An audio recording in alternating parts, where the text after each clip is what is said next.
अरे ये देखो, एडवांस का चेक, 10 लाख रुपए का 10 चेक है। 10 लाख? 10 लाख? हाँ 10 लाख पूजा, 10 लाख? 10 लाख। 10 लाख? अरे जे 10 लाख का शोर कैसा है भैया? अरे राव उतार भैया, हमारी किताब छप रही है। क्या कह रहे हो? हाँ।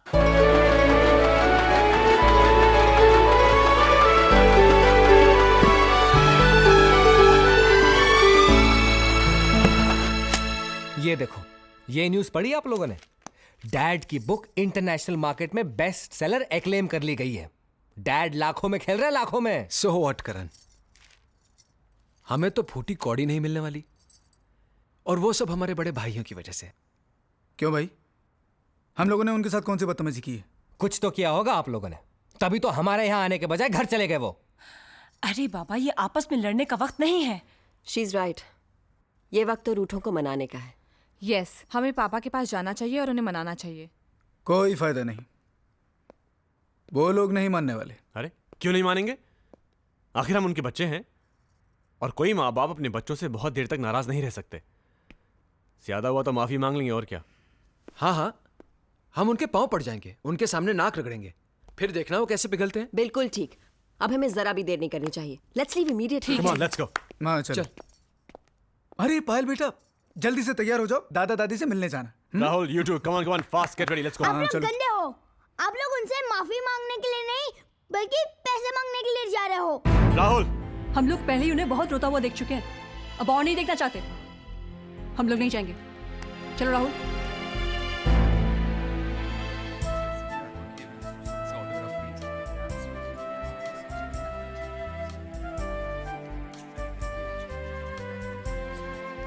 देख रहे हैं मिस्टर मल्होत्रा, अपने खिलाए बाग का जादू। अरे कहाँ वर्मा साहब, ये सब तो इन बच्चों की और आपकी बदौलत हुआ है। मुझे तो उम्मीद ही नहीं थी कि इतना बढ़िया रिस्पांस मिलेगा मुझे। रिस्पांस? अजी, फर्स्ट एडिशन हाथों हाथ बिक चुका है, दूसरा प्रेस में है। ये लीजिए अपनी अमानत।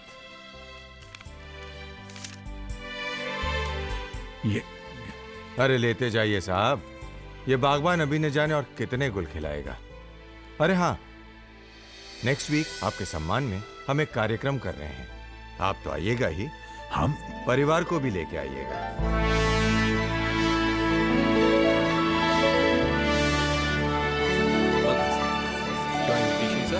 राज मल्होत्रा जी, उनके बेटे।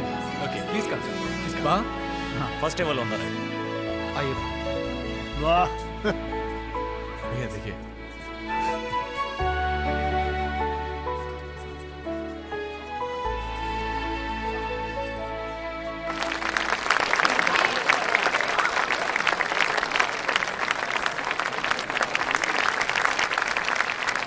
Dad,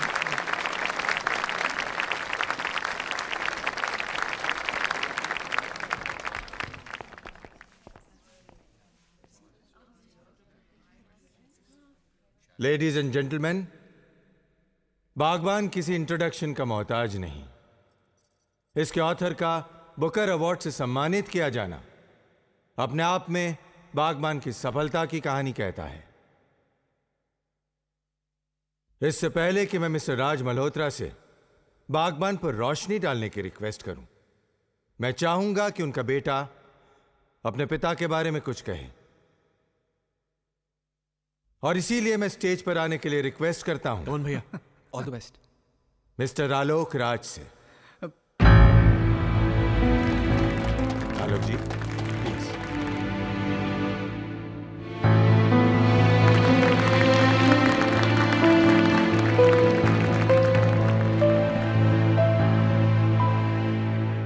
good evening. आपने अक्सर सुना होगा कि भगवान को किसने देखा है। ये तो एक फेथ, श्रद्धा और अकीदे की बात है, लेकिन मैं आपसे कह सकता हूं कि मैंने भगवान को देखा है।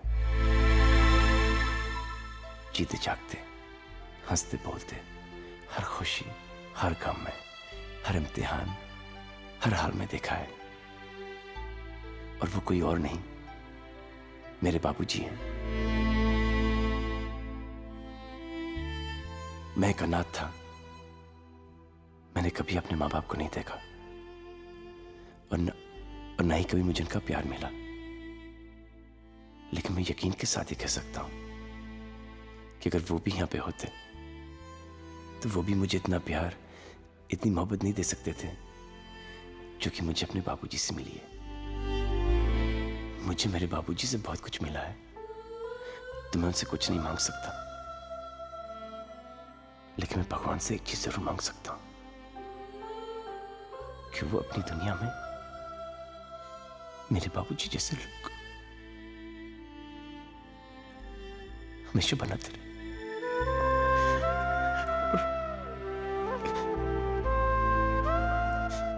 बस मैं इससे ज्यादा कुछ नहीं कह पाऊंगा। बाबूजी आइए ना।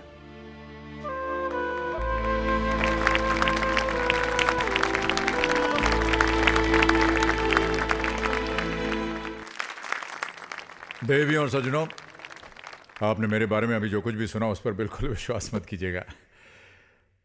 आलोक मेरी तारीफ इसलिए करता है क्योंकि वो मुझसे बहुत प्यार करता है, और वो प्यार इसलिए नहीं करता क्योंकि मैं बहुत एक अच्छा इंसान हूं या मुझ में कई गुण हैं। वो प्यार इसलिए करता है क्योंकि वो खुद एक अच्छा इंसान है। देखिए, मैं कोई लेखक नहीं हूं। लेखक तो सोच के सागर में डूब कर न जाने कैसे कैसे मोती निकाल लेते हैं। मैंने तो बस वही लिखा है जो जिंदगी ने मुझे दिखाया। बागबान मेरे बारे में या किसी एक इंसान के बारे में नहीं है। यह किताब है बीते हुए कल और आने वाले कल के बीच फैले हुए सन्नाटे के बारे में। यह किताब है एक पीढ़ी और दूसरी पीढ़ी के दरमियान टूटे हुए हर पुल के बारे में। यह किताब है झुके हुए उन कंधों के बारे में जिन पर बैठकर कभी कुछ बच्चों ने जिंदगी के मेले देखे थे। यह किताब है कांपते हुए उन खाली हाथों के बारे में जिन्होंने अपने बच्चों के नन्हे हाथों को पकड़कर उन्हें चलना सिखाया था। यह किताब है लरसते हुए उन होठों के बारे में जिन पर कभी लोरियां थीं, मगर अब बरसों से खामोशी।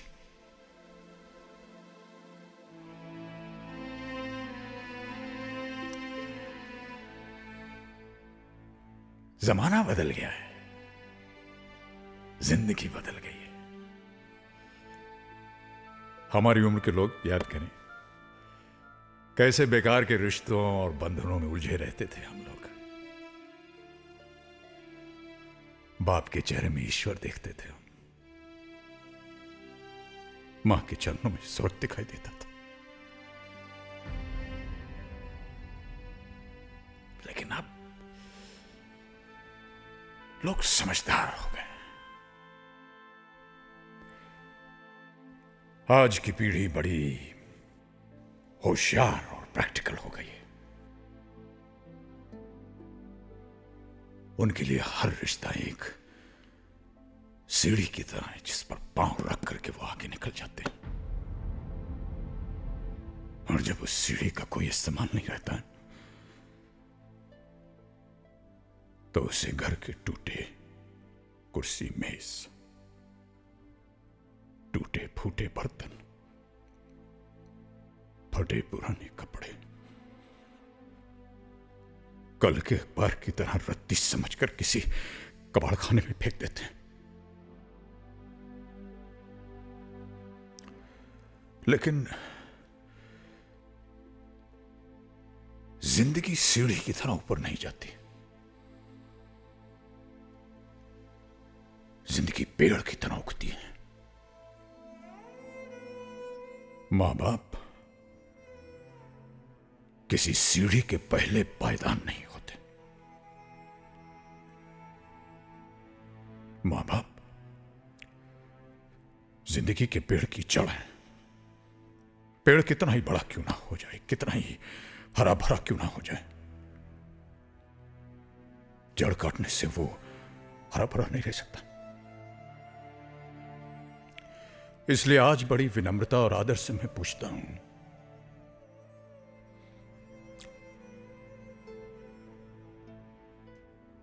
कि जिन बच्चों की खुशियों के लिए एक बाप अपनी मेहनत की पाई पाई हंसते हंसते उन पर खर्च कर देता है, वही बच्चे जब बाप की आंखें धुंधली हो जाती हैं तो उन्हें कतरा भर रोशनी देने से क्यों कतराते हैं?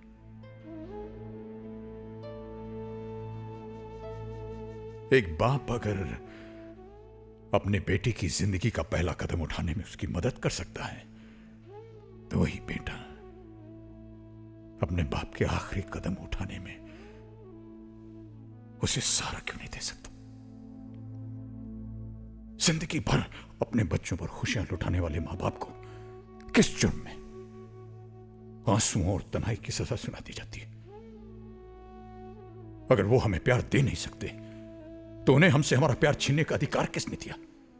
क्या समझते हैं ये बच्चे कि जिन मां बाप को प्यार के बंधन में बांधकर भगवान ने एक किया है, उन्हें वो दो हिस्सों में बांटकर अलग अलग तड़पने के लिए छोड़ सकते हैं? क्या इसी दिन के लिए इंसान औलाद मांगता है? इसी दिन के लिए?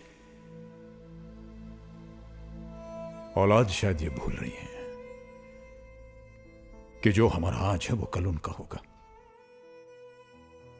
अगर आज हम बूढ़े हैं तो कल वो भी बूढ़े होंगे। जो सवाल आज हम कर रहे हैं वही सवाल कल वो पूछेंगे। और रही मेरी बात, तो हमारी चिंता तो आप कीजिएगा मत, क्योंकि अगर हम उन बच्चों को पाल पोस कर बड़ा कर सकते हैं जो न चल सकते हैं, न बोल सकते हैं, न कुछ समझ सकते हैं, तो हम अपने आप को भी पाल सकते हैं। हमें किसी से कोई उम्मीद की जरूरत नहीं है, क्योंकि हम बहुत खुशकिस्मत हैं। हम इसलिए खुशकिस्मत हैं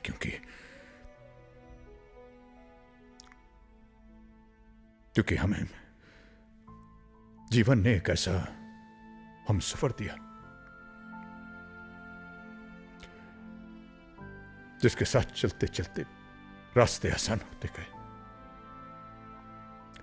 जिसके साथ चलते चलते उलझने सुलझती गई, और वो हम सफर है मेरी पत्नी।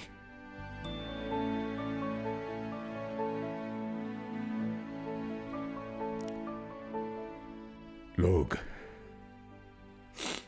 अक्सर मोहब्बत करते हैं, लेकिन ये बात जितनी बार कहनी चाहिए कहते नहीं। मैं ऐसी कोई गलती नहीं करना चाहूंगा।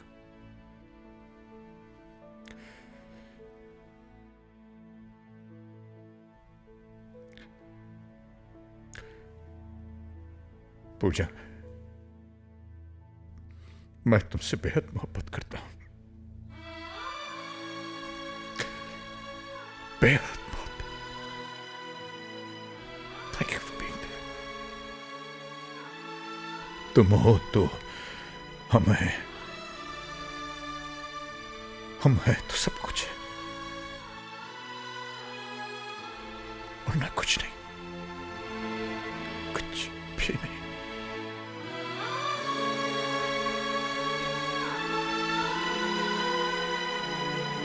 बस यही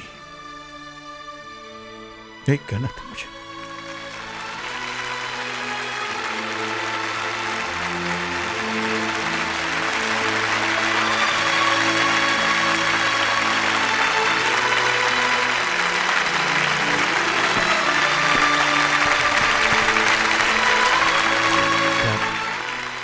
डैड, सॉरी, प्लीज हमें माफ कर दीजिए। डैड, हमें माफ कर दीजिए प्लीज। राज साहब, कहां से मिली? राज साहब, बागबान अगर आपके परिवार की कहानी होती तो आप क्या करते? जो बच्चे अपने मां बाप को प्यार नहीं दे सकते, सहारा नहीं दे सकते, मान सम्मान नहीं दे सकते, उन्हें मैं कभी माफ नहीं करता। उन्हें मैं सजा देता, उनसे नाता तोड़ देता।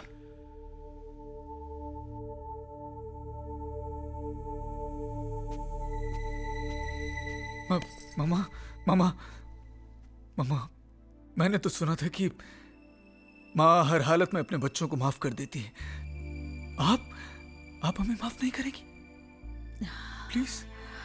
हाँ, एक माँ के नाते शायद अपने खून को माफ कर सकती हूँ, लेकिन एक पत्नी होने के नाते अपने पति के उन आंसुओं को माफ नहीं कर सकती जिनकी वजह तुम सब हो। कल का पता नहीं, आज तुम सबको देने के लिए मेरे पास कुछ भी नहीं, माफी भी नहीं।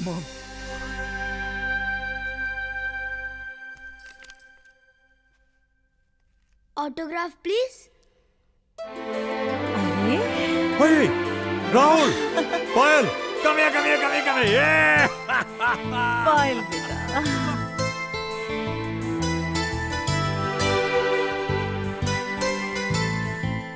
बाहों के हर फूल को अपना समझ